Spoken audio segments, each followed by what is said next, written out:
Pada suatu masa hiduplah seorang lelaki soleh bernama Yazid ibn al-Aswad. Ia tinggal di sebuah desa bernama Ailah di tepi pantai Laut Merah.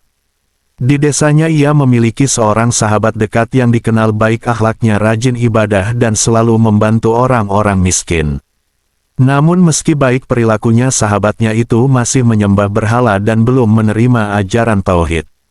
Yazid sangat mengasihi sahabatnya. Ia tidak ingin melihat orang yang ia sayangi hidup dalam kekafiran.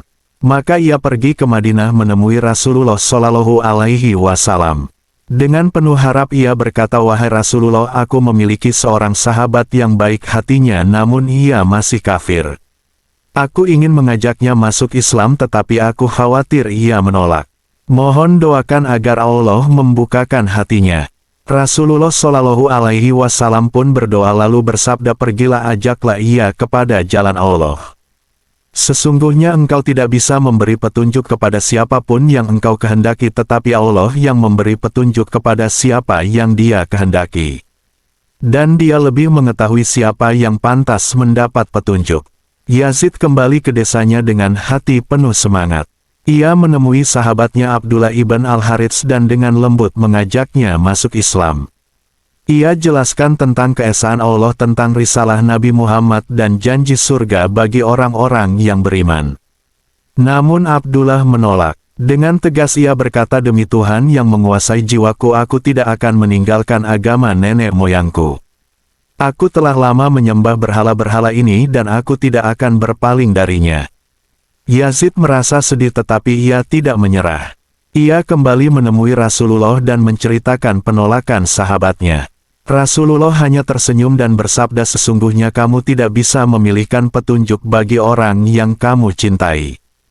Hanya Allah yang berkuasa membuka hati seseorang."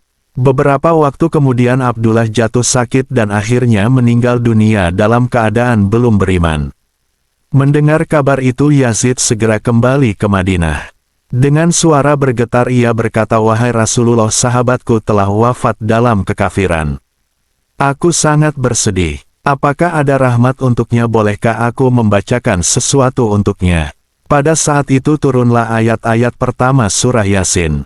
Yasin demi Al-Quran yang penuh hikmah, sesungguhnya kamu termasuk rasul-rasul atas jalan yang lurus sebagai pemberi peringatan bagi kaum yang belum diberi peringatan oleh nenek moyang mereka sehingga mereka hidup dalam kelalaian.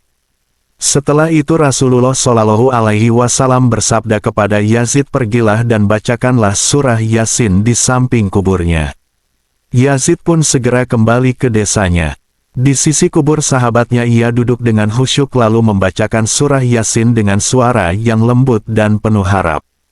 Baru saja ia selesai membaca tiba-tiba terdengar suara dari dalam kubur. Suara itu adalah suara Abdullah. Ia berkata, "Wahai Yazid, sungguh aku merasakan kelezatan dari bacaanmu. Sejak aku dikubur aku merasakan sempitnya kubur dan beratnya hisab. Namun ketika engkau membaca Innaka lamina al-mursalina ala siratin mustaqim, kesempitan itu lenyap. Aku merasakan ketenangan dan cahaya yang menerangi kuburku." Mendengar itu Yazid menangis lalu kembali ke Madinah dan menceritakan kejadian tersebut kepada Rasulullah. Maka Rasulullah bersabda, "Sesungguhnya surah Yasin adalah jantung Al-Quran. Tidak seorang pun membacanya karena mengharapkan keridaan Allah melainkan Allah mengampuni dosanya. Maka bacakanlah ia untuk orang yang sekarat dan bacakanlah ia di sisi orang yang telah meninggal." Demikianlah kisah asbabun nuzul surah Yasin sebagai pengingat akan pentingnya doa kasih sayang kepada sesama dan keutamaan membaca Al-Quran khususnya surah Yasin untuk mereka yang telah tiada. Terima kasih telah menyaksikan video ini di channel Renungan Islami.